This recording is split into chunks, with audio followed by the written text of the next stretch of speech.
रही है। प्रणाम प्रभु जी। हाँ जी प्रभु जी। तो देखो, एक बड़ा सा राज्य था और उसमें राजा, उसका सारा कुछ कारोबार, और उसके नीचे बहुत सारे गांव,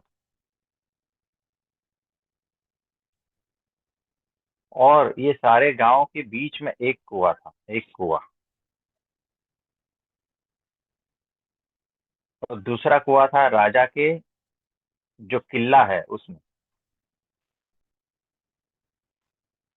अब कहीं से एक वो जादूगर जैसा, तांत्रिक जैसा कोई आया और उसने कुछ भस्म थी कुछ पुड़िया में, उसको वो गांव वाले कुएं में डाल दिया। तो गांव वाला जो है कुआ, उसमें वो पुड़िया डाली और उसने कहा कि ये कुएं का जो भी पानी पिएगा वो पागल हो जाएगा। तो गांव वालों को सबको खबर फैल गई कि इस कुएं से पानी नहीं पीना है। और जितने भी गांव थे उसके बीच में सिर्फ एक ही कुआ था। अब करे तो क्या करे। तो दोपहर होने आई, किसी ने पानी नहीं पिया। फिर शाम होने आई। अब कुछ लोग बहुत प्यासे, बच्चे वगैरह है ना, बहुत प्यासे हो गए कि अब तो जिया नहीं जाएगा। रात होते होते आधे लोग को तो ये एहसास हो गया कि अभी जीना मुश्किल है अगर पानी नहीं पिया तो उसमें से रात को आधे गांव के लोग जो हैं कुएं पर आए, पानी पिया। क्योंकि उन लोगों ने सोचा पागलपन चलेगा, मरने से तो बेहतर है। अगर जान ही चली गई तो फिर क्या। इसीलिए पागलपन चलेगा, चलो पानी पी लेते हैं जैसा भी है। क्योंकि और कोई चारा ही नहीं था और कोई कुआ ही नहीं था। और राजा के पास जो कुआ था वहां तो सैनिक लगा दिए थे, तो वहां से कोई पी नहीं पाता था। तो आधा गांव तो पागल हो गया। लेकिन कुछ निर्जला वाले, प्रैक्टिस वाले रहते हैं ना, वो दूसरा दिन भी खींच लिया। फिर दूसरे दिन रात होते होते उन लोगों ने भी पानी पी लिया। यानी कि पूरे के पूरे जितने गांव थे वो सारे के सारे लोग पागल हो गए। और सब लोग मिलकर, है ना, एक दूसरे जैसे ही लग रहे हैं। सारे पागल, यानी सारे पागल को यही लग रहा है कि सब कुछ ठीक ही है। लेकिन वो जो राजा है, रानी है, का लड़का है, उसके कुछ सैनिक है, उसका वजीर है, कुछ प्रधान है, वो सारे बेवकूफ हैं। वो सारे के सारे पागल हैं। क्योंकि राजा नॉर्मल था, लेकिन उसका बिहेवियर, ए नॉर्मल बिहेवियर, पागल लोगों को, उसकी नजरों में पागल दिख रहा था। तो राजा का नॉर्मल बिहेवियर भी पागल लोगों को ऐसा लग रहा था कि राजा पागल है और हम सभी जो है ना नॉर्मल है। अब ये जो है बात सारे गांव में लोग कर रहे थे और ग्रुप बना बना कर रहे थे कि ऐसा राजा को अब राज्य करने का अधिकार नहीं देना चाहिए। क्योंकि राजा पागल है, उसके सैनिक पागल है, इस राजा को बदल देना चाहिए। अब बात यहाँ तक पहुंच गई है। तो जो राजा के जानकार लोग थे उन्होंने राजा को बताया कि देखो, अगर कुछ नहीं किया जाए तुरंत तो ये जितने भी गांव वाले हैं ना, वो बंड कर देंगे, बगावत कर देंगे और राजगद्दी से तुम्हें हटाया जाएगा। अब ये तो महाभयंकर परिस्थिति हो गई। तो फिर उसके जो प्रधानमंत्री और ये सब सलाहकार है ना, उन्होंने कहा कि देखो राजा, तुम्हें अगर बचना है ना तो लोगों के जैसा होना पड़ेगा। तुम भी उस कुएं का पानी पी लो ताकि तुम भी उसके जैसे लगो और तुम्हें ये लोग राज्य करने देंगे। तो राजा ने 2 दिन सोचा, फिर उसने मंजूर कर लिया कि ये बेहतर है, मैं भी उस कुएं का पानी पी लूं, लोगों के जैसा बन जाऊं और मैं राज्य करूं। तो यहाँ पर जो है ना, हर लोग पागलपन में ही चल रहे हैं। ये जितने भी आसपास मनुष्य दिख रहे हैं, सब के सब पागलपन में ही चल रहे हैं।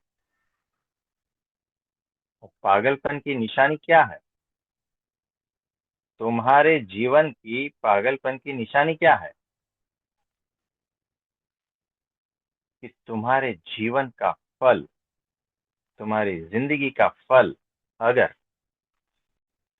दुखमय निकलता हो, पीड़ा, चिंता, है ना, अगर इस प्रकार का निकलता हो तुम्हारे जीवन का सार, तो समझना तुम पागल हो।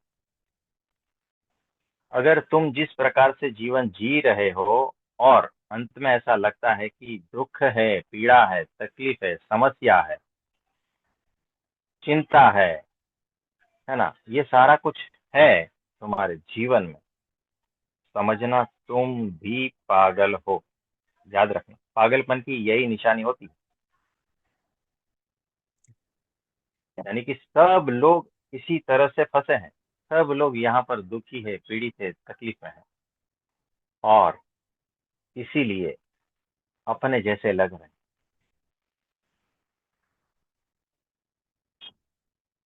तो पागल अपने जैसे को पागल नहीं समझता, अपने जैसे को नॉर्मल समझता। तुम भी सारा कुछ, तुम्हें लगता है कि तुम नॉर्मल हो, लेकिन नहीं, तुम पूरे के पूरे पागल हो। तुम्हारे भीतर जैसा बीज रहेगा वैसा तो वृक्ष आएगा। तुम्हारे भीतर इस दुख का, पीड़ा का, तकलीफ का बीज है, इसीलिए तुम्हारा जीवन, उसका फल, वो जो है वो भी इसी तरह से है। तो राजा ने अपनी लालच, यानी वो सीट बचाने के लिए, राजा पद बचाने के लिए पागल होना पसंद कर लिया।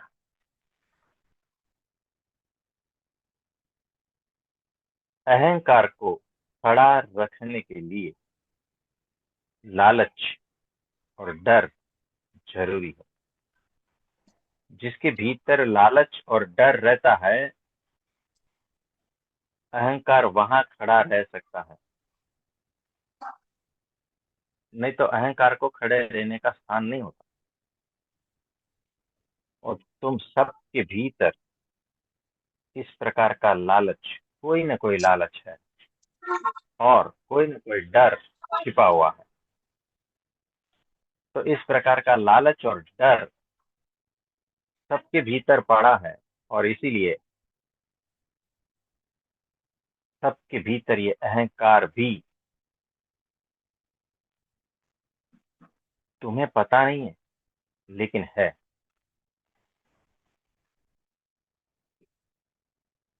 तो अहंकार सारा उथला उथला है, अहंकार की कोई गहराई नहीं है।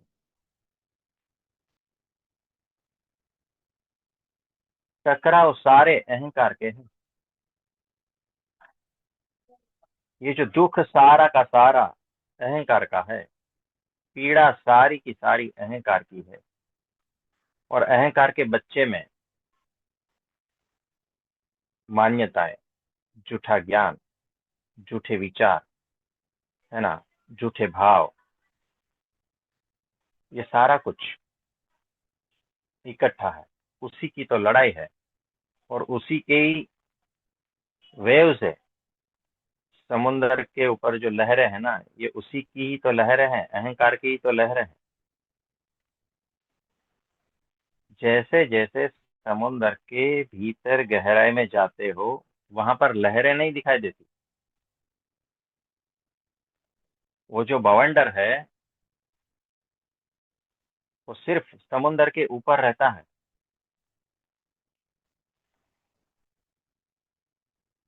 तुम्हारे जीवन में जितने भी बवंडर है ना, सारे तुम्हारे जीवन के ऊपर ऊपर तल पे रहते हैं। अगर तुम वहां जीते हो तो तुम्हें दुख, पीड़ा, तकलीफ, बहुत कुछ झेलना पड़ेगा। और जैसे जैसे गहनता में जाते हो, समुद्र के गहराई में, वहां पर पानी एकदम शांत है। कोई लहरें नहीं उठती, कोई टकराव नहीं है, कोई बवंडर नहीं है। सब कुछ एकदम शांत है। गहरे पानी के भीतर, वो समुद्र की गहराई में, उससे पता ही नहीं है कि लहर किसको कहते हैं। लहर का जन्म होता है, मृत्यु होती है, ये गहराई को पता नहीं है। तुम्हारा जन्म होता है, तुम्हारी मृत्यु होती है, ये भीतर की गहराई को पता नहीं है, भीतर के सेंटर को पता नहीं है। ये शरीर, ये मन, ये बुद्धि, ये विचार, ये भाव, ये सारा सारा लहरें हैं। इस लहर कभी उत्पन्न होती है, टिकती है और गिर जाती है। ये सारा जो खेल चल रहा है ना, वो सिर्फ और सिर्फ फेरी फेरी पे चल रहा है, सतह पे चल रहा है। अगर तुम इसी में ही जिए तो फंसे। जबकि सेंटर को पता ही नहीं है कि तुम्हारा जन्म मरण हुआ ही नहीं, तुम्हारे भीतर कोई लहर उठती ही नहीं। सेंटर को सब कुछ पता है, फिर भी कुछ भी पता नहीं है, फिर भी अलिप्त है। तो समुद्र की गहराई में जो जाना सीख गया है, वो असली ज्ञानी है। जो सेंटर में स्थित होना सीख गया है, वही असली ज्ञानी है।